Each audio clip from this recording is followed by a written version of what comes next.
Pemrograman Scratch dan Blockly kelas 9 oleh Marsha. Pengenalan pemrograman visual dengan Scratch dan Blockly. Cara mudah membuat animasi dan game interaktif. Dan ada logo Scratch serta Blockly. Apa sih Scratch itu? Scratch adalah bahasa pemrograman visual yang mudah dipelajari, bahkan untuk pemula. Scratch menggunakan blok-blok kode yang disusun seperti puzzle. Scratch cocok untuk membuat animasi, game, dan cerita interaktif. Fitur-fitur utama Scratch. Blok-blok kode. Scratch menggunakan blok-blok kode berwarna-warni yang mudah dipahami. Sprite, karakter atau objek dalam Scratch disebut sprite. Kita bisa membuat sprite bergerak, berbicara, dan berinteraksi satu sama lain. Panggung. Tempat di mana sprite beraksi disebut panggung.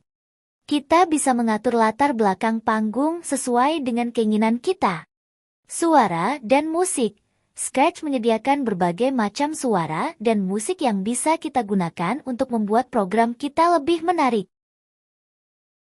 Apa sih yang dimaksud dengan Blockly? Blockly adalah perpustakaan JavaScript yang digunakan untuk membuat bahasa pemrograman visual. Sama seperti Scratch, Blockly memungkinkan kita membuat program dengan menyeret dan meletakkan blok-blok kode. Blockly sering digunakan dalam aplikasi edukasi dan robotika. Apa ya perbedaan dari Scratch dan Blockly? Scratch dikembangkan oleh Mid Media Lab.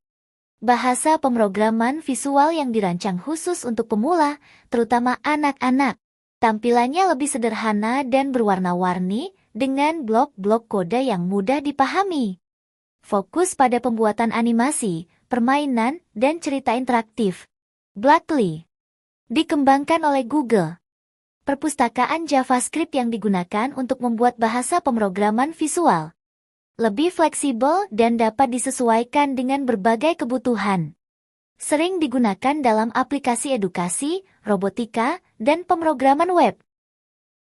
Apa saja manfaat dari mempelajari pemrograman visual ya? Mengembangkan kemampuan berpikir logis dan kreatif, pemrograman visual melatih kita untuk berpikir secara sistematis dan mencari solusi untuk masalah. Meningkatkan kemampuan memecahkan masalah, dengan membuat program, kita belajar untuk mengidentifikasi masalah, mencari penyebabnya, dan menemukan solusinya. Belajar dasar-dasar pemrograman dengan cara yang menyenangkan. Pemrograman visual membuat proses belajar menjadi lebih interaktif dan menarik. Menyiapkan diri untuk belajar bahasa pemrograman yang lebih kompleks, pemrograman visual adalah langkah awal yang baik sebelum mempelajari bahasa pemrograman teks seperti Python atau Java. Mari mencoba. Sekarang saatnya kita mencoba membuat program sederhana dengan Scratch atau Blockly. Kalian bisa mencari tutorial di internet atau mengikuti panduan yang ada di situs web Scratch dan Blockly. Selamat berkreasi dan semoga sukses. Kesimpulan. Scratch adalah alat yang sangat baik untuk memperkenalkan pemrograman kepada anak-anak dan pemula. Blockly adalah alat yang lebih kuat dan fleksibel yang dapat digunakan untuk membuat aplikasi pemrograman visual yang lebih kompleks. Thank you. And see you next time guys.